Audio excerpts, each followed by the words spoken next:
എന്താ ഈ പൊളിറ്റിക്കൽ കറക്റ്റ്നെസ്സിനോട് ഇത്ര വിരോധം? പൊളിറ്റിക്കൽ കറക്റ്റ്നസ് ചെയ്യുന്നവർ ഭീരുക്കളാണ്, പേടിത്തൂറിയാണ്. ആ അവർക്ക്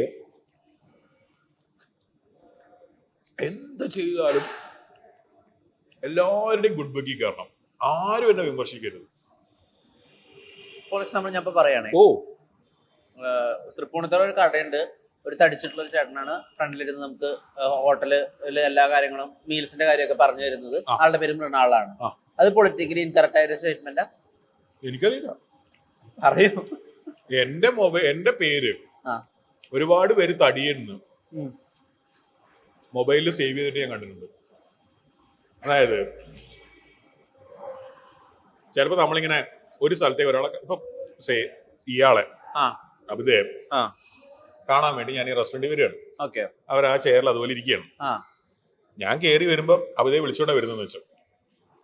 അവര് പുറത്തേരിക്കുക അല്ലേ, ഞാൻ പുറകിൽ നിന്ന് കാണുകയാണെങ്കിൽ റിങ് ചെയ്യുന്നത് തടിയെന്നായിരിക്കും സേവ് ചെയ്തത്. തടിയൻ മൃണാളെന്നായിരിക്കും. മൃണാളിനെ തടിയെന്ന് സേവ് ചെയ്യേണ്ട കാര്യമില്ല, കാരണം മൃണാൾ യുണീക് നെയിമാണ്. എന്റെ പേര് വല്ല ഷാജിന്നോ ബിജുന്നോ ഒക്കെ ആണെങ്കിൽ തടിയൻ ബിജു സേവ് ചെയ്യേണ്ടി വരും.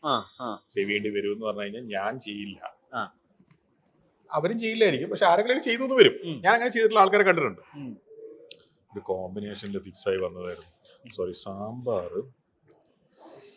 ഒരു മിനിറ്റ്, ഒരു പണി എടുത്തോണ്ടിരിക്കുകയാണ്, ഡിസ്റ്റർബ് ചെയ്യരുത്. ലൈൻ പിക്കിള്, ഒരു നാല്. അപ്പൊ അവരുടെ ചുമലിന്റെ മോളിൽ കൂടെ അവരുടെ മൊബൈൽ റിങ് ചെയ്യുന്ന ഞാൻ കാണാണ്. എന്റെ പേര് ബിജു എന്നാണ്, തടിയൻ ബിജു. എന്റെ തടിയിൽ എനിക്ക് അപകർഷത ബോധം ഇല്ലെങ്കിൽ, ഞാൻ കംഫർട്ടബിൾ ആണെങ്കിൽ എനിക്ക് ഇതിനൊരു പ്രശ്നം തോന്നണ്ട. എനിക്ക് ഇന്നലെ തോന്നിയിട്ടില്ല. അതാണ് അതിനുള്ള ഒരു എക്സ്പ്ലനേഷൻ. എടോ, ഇത്രയും തടിയുള്ള ഒരാളെ തടിയൻ എന്നല്ലാണ്ട് പിന്നെന്താ വിളിക്കുക? Body positivity. അപ്പൊ ഏത് ബോഡി പോസിറ്റിവിറ്റി? അവനിൽ കോൺഫിഡൻസ് ഉണ്ടാവണം ഒരു മനുഷ്യൻ. മറ്റുള്ളവൻ എന്ത് പറയുന്നു എന്നുള്ളതിനെ ബേസ് ചെയ്തിട്ട് തന്റെ മനസ്സ് ലോലാവുന്നുണ്ടെങ്കിൽ താൻ ലോലായതുകൊണ്ട് അതിലെന്ത് പ്രശ്നം? പക്ഷെ അതേ സമയത്ത് തടീനെ കളിയാക്കുന്ന വേറെ പ്രശ്നമാണ്. ഒരാൾ തീരുമാനിക്കുകയാണ് മൃണാള് തടിയനാണ്, അതുകൊണ്ട് മൃണാളിന് ബുദ്ധിപരമായി സംസാരിക്കാൻ അറിയില്ല. അല്ലെങ്കിൽ മൃണാള് തടിയനാണ്, അതുകൊണ്ട് തന്നെ മൃണാളിന് 100 മീറ്റർ ഓടാൻ പറ്റില്ല. അല്ലെങ്കിൽ മൃണാള് തടിയനാണ്, അതുകൊണ്ട് തന്നെ അയാൾക്കൊരു ഫ്രണ്ട്ഷിപ്പ് കാത്തു സൂക്ഷിക്കാനുള്ള ഒരു മെന്റൽ സ്റ്റെബിലിറ്റി ഇല്ല. ഇതൊന്നും ആരെങ്കിലും പറയുന്നത് ഞാൻ വിചാരിക്കുന്നില്ല, വെറുതെ പറയണം. അത് പറയുന്നതിന് വിവരക്കേടാണ്, അത് എന്റെ പ്രശ്നമല്ല. ഈ അവനിൽ കോൺഫിഡൻസ് ഉണ്ടാവുക എന്നുള്ളതാണ് കാര്യം. എന്ന് വെച്ചാൽ വേറൊരു പ്രശ്നം ഉണ്ടാവില്ല. പ്രായം ഒരു എലമെന്റ് ആണ്. എന്റെ ചെറിയ പ്രായത്തില് ഈ ഹൈറ്റ് ഉണ്ടാവും. അന്ന് ഒരാള്, ഇപ്പൊ എന്റെ അച്ഛന്റെ അച്ഛൻ CPM-ന്റെ വലിയ നേതാവായിരുന്നു. എന്തൊരു ടേസ്റ്റാ!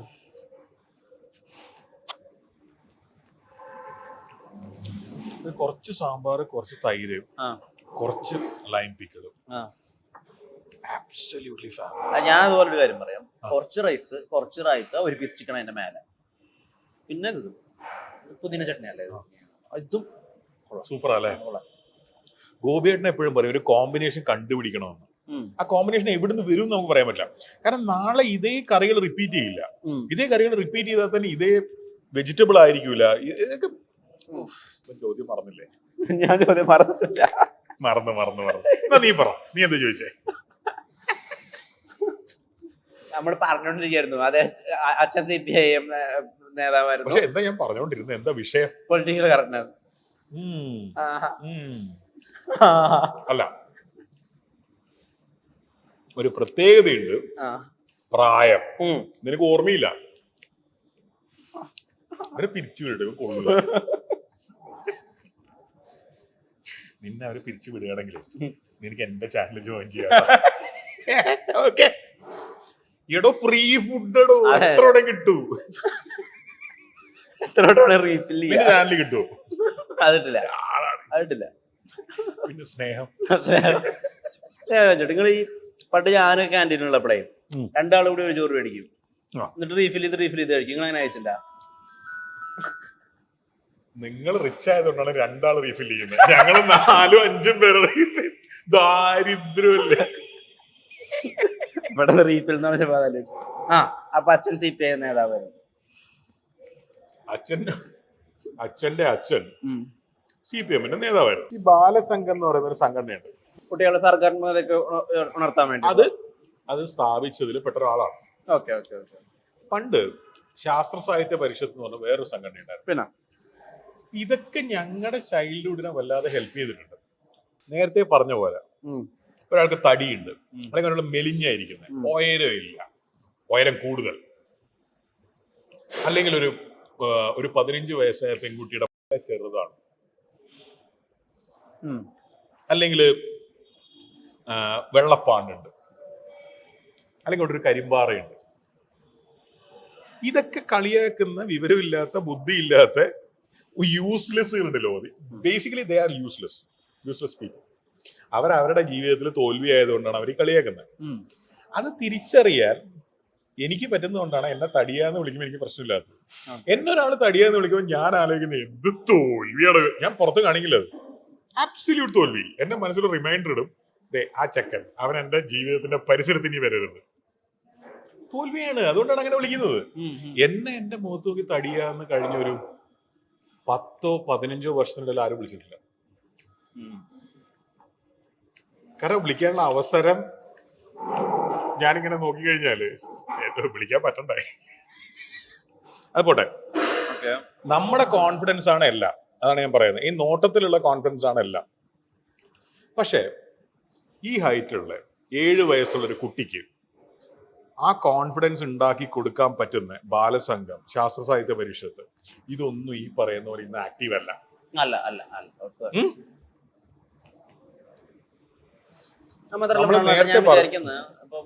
നമ്മളൊക്കെ കാണുന്ന സമയത്ത് ഫിലിം ക്ലബ്സ് ഉണ്ടായിരുന്നു. പിന്നെ ഒരു പടം എങ്ങനെ കാണണമെന്ന് നമുക്ക് അന്ന് വയലന്റ് ഫിലിംസ് ഉണ്ടായിരുന്നു.